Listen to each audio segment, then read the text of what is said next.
আজকের ভিডিওতে আমরা দেখব ক্যাসিও 991 CW ক্যালকুলেটর দিয়ে কিভাবে এক চলক বিশিষ্ট, দুই বা তিন চলক বিশিষ্ট কিংবা দ্বিঘাত বা ত্রিঘাত সমীকরণ খুব সহজে সলভ করা যায়। তো এর জন্য আমাদেরকে প্রথমে ক্যালকুলেটরটা অন করে ইকুয়েশন মোডে যাইতে হবে। ইকুয়েশন মোডে যাওয়ার জন্য আমাদেরকে প্রথমে হোম বাটনে প্রেস করতে হবে। হোম বাটনে গিয়ে এখানে দেখতে পাচ্ছেন ইকুয়েশন, ইকুয়েশন মোডে আমাদেরকে ঢুকতে হবে। তো এখানে দেখা যাচ্ছে সিমুলটেনিয়াস ইকুয়েশন, পলিনোমিয়াল আর সলভার। তো এক চলক বিশিষ্ট বা খুব সিম্পল সমীকরণ এগুলো সলভ করার জন্য আমাদেরকে সলভারে ঢুকতে হবে। তো এখানে আমাদেরকে সেই সমীকরণটা ইনপুট দিতে হবে। তো মনে করি আমাদের সেই সমীকরণটা হচ্ছে 5x + 3 = 13।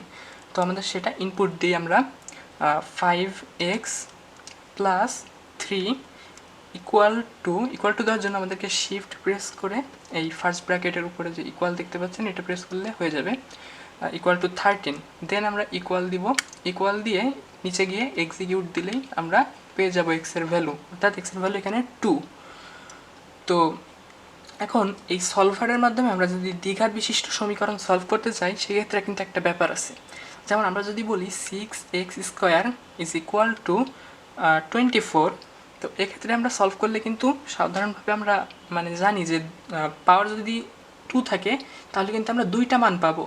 তো স্বাভাবিকভাবে যদি আমরা এক্সিকিউট করতে যাই সেক্ষেত্রে কিন্তু আমরা যদি প্লাস আর মাইনাস দুইটা মান থাকে আমাদেরকে কিন্তু ক্যালকুলেটর শুধু প্লাস মানটা শো করবে, অর্থাৎ 2। বাট আমরা যদি মাইনাস মানটাও দেখতে চাই সেক্ষেত্রে আমাদেরকে এটা ইকুয়াল দিয়ে যে ইনিশিয়াল ভ্যালু এটা -1 বা মাইনাস কিছু একটা করে দিতে হবে। তো এখন এটা দিয়ে ইকুয়াল দিলে আমরা মাইনাস মানটা পাবো, অর্থাৎ এক্স এর মান +2ও হইতে পারে -2ও হইতে পারে। তো এরপর আমরা দেখব যে দ্বিঘাত বিশিষ্ট সমীকরণ কিভাবে সমাধান করা যায়। তো এর জন্য আমাদেরকে সেই ইকুয়েশন মোডে গিয়ে পলিনোমিয়াল ইকুয়েশনে যাইতে হবে। এখানে কিন্তু দ্বিঘাত বিশিষ্ট সমীকরণ সলভ করার ফরম্যাটটা দেখানো আছে যে ax² + bx + c। আমাদেরকে এই অনুযায়ী সাজাইতে হবে, অর্থাৎ x² এর সহগ দিতে হবে আগে, তারপর x এর সহগ, তারপরে যে ধ্রুব সংখ্যা সেইটা =0। এই সমীকরণে আমাদেরকে আগে সাজাইতে হবে, সাজায় তারপরে কিন্তু ইনপুট দিতে হবে। অর্থাৎ আমরা যদি এটাই ঢুকি, এক্সিকিউট বাটন দিয়ে ঢোকা যায়, আবার ওকে বাটন দিয়েও ঢোকা যায়। সেক্ষেত্রে আমরা মনে করি একটা সমীকরণ 3x² + 4x + 1। এই সমীকরণে কিন্তু x এর যে সহগ সেটা কিন্তু হচ্ছে 3, y এর যে সহগ সেটা হচ্ছে 4 আমরা ইনপুট দিলাম, আর যে ধ্রুবপদ ছিল সেটা হচ্ছে 1। তো এখন আমরা যদি ইকুয়াল দিই তাহলে কিন্তু x এর দুইটা মান আমরা পাবো। প্রথমে ইকুয়াল দিলে আমরা -1/3 এটা পাচ্ছি x এর একটা মান, আরেকটা মান আমরা আবার ইকুয়াল দিলে পাবো সেটা হচ্ছে -1। তো এভাবে হচ্ছে আমরা দ্বিঘাত বিশিষ্ট সমীকরণের চলকটা আছে সেইটার মান আমরা বের করতে পারি। তো এক্ষেত্রে কিন্তু একটা জিনিস সতর্ক থাকতে হবে, সেটা হচ্ছে এই ফরম্যাটটা, অর্থাৎ ax² + bx + c যেটা প্রথমে লেখা আছে এই ফরম্যাটটা আমাদেরকে মেইনটেইন করতে হবে, নাহলে কিন্তু আমরা সঠিক মানটা পাবো না। ঠিক আছে, এরপর আমরা দেখব কীভাবে এই ক্যালকুলেটরের সাহায্যে তিন ঘাত বিশিষ্ট সমীকরণ সলভ করা যায়। সেক্ষেত্রে আবার আমরা ইকুয়েশন মোডে যাব। ইকুয়েশন মোডে গেলে আমরা পলিনোমিয়ালের ভিতরে নিচে দেখতে পাচ্ছি যে x³ যে ইয়াটা আছে এটা কিন্তু 3 ঘাত, আর নিচে যেটা আছে সেটা হচ্ছে 4 ঘাত বিশিষ্ট সমীকরণ। তো আমরা 3 ঘাত বিশিষ্ট সমীকরণ সিলেক্ট করব।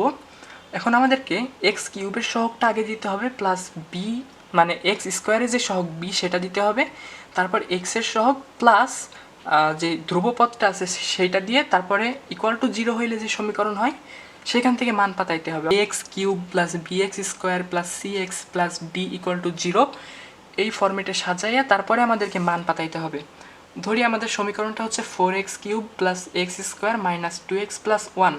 তো এক্ষেত্রে x³ এর সহগ হচ্ছে 4, x² এর সহগ হচ্ছে 1, x এর সহগ হচ্ছে -2, আর যে ধ্রুবপদ সেটা হচ্ছে 1। এখন আমরা যদি ইকুয়াল দিই x এর কিন্তু তিনটা মান পাওয়া যাওয়ার কথা। তো আমরা দেখি কি আসে।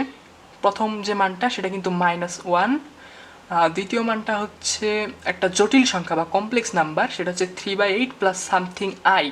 তো জটিল সংখ্যা সম্পর্কে আমরা পরবর্তী অন্য কোনো একটা ভিডিওতে আলোচনা করব। আর তৃতীয় যে মানটা আমরা পাই সেটাও কিন্তু একটা জটিল সংখ্যা, অর্থাৎ 3/8 - সামথিং i। তো এইভাবে আমরা 3 ঘাত বিশিষ্ট সমীকরণ সলভ করব। তো আমরা এখন পর্যন্ত দেখলাম সাধারণ একটা এক ঘাত বিশিষ্ট সমীকরণ কিভাবে সলভ করতে হয়, আবার দ্বিঘাত বা ত্রিঘাত সমীকরণ কিভাবে সলভ করতে হয় সেটাও দেখলাম।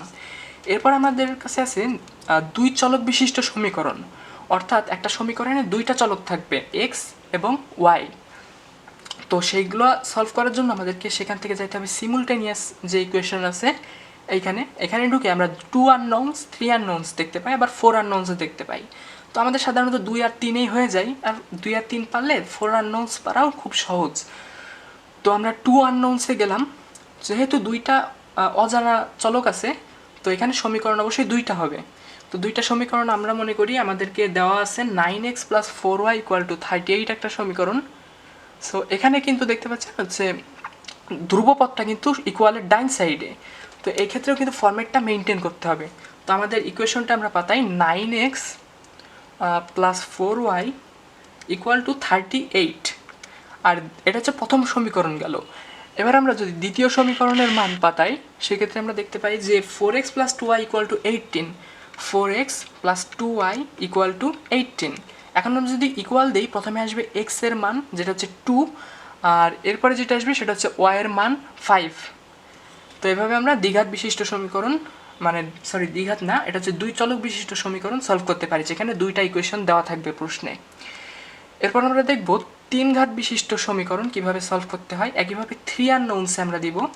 সো যেহেতু এখানে তিন চলক বিশিষ্ট সমীকরণ, অর্থাৎ তিনটা চলক থাকবে এক্স, ওয়াই এবং জেড।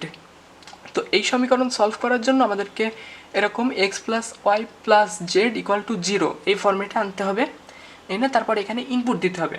তো আমরা ধরি প্রথম ইকুয়েশনটা হচ্ছে 3x - 4y + 5 = 30। আবার দ্বিতীয় ইকুয়েশনটা হচ্ছে x + y, যেহেতু x + y তার সহগ কিন্তু +1 -2z = -3। আর তৃতীয় যে সমীকরণটা সেটা হচ্ছে 5x - y অর্থাৎ -1y - z অর্থাৎ -1z = 15। এখন যদি আমরা ইকুয়াল দিই তাহলে কিন্তু x, y এবং z এই তিনটার ভ্যালু আমরা দেখতে পারবো, অর্থাৎ x এর ভ্যালু এখানে আসছে 6, y এর ভ্যালু আসছে 7 এবং z এর ভ্যালু আসছে 8। তো এভাবে আমরা তিন চলক বিশিষ্ট সমীকরণ, তিনটা সমীকরণ দেওয়া থাকলে সলভ করতে পারি। তো এই ছিল আজকের ভিডিও। এর পরের ভিডিওতে আমরা অন্য একটা টপিক নিয়ে আলোচনা করব।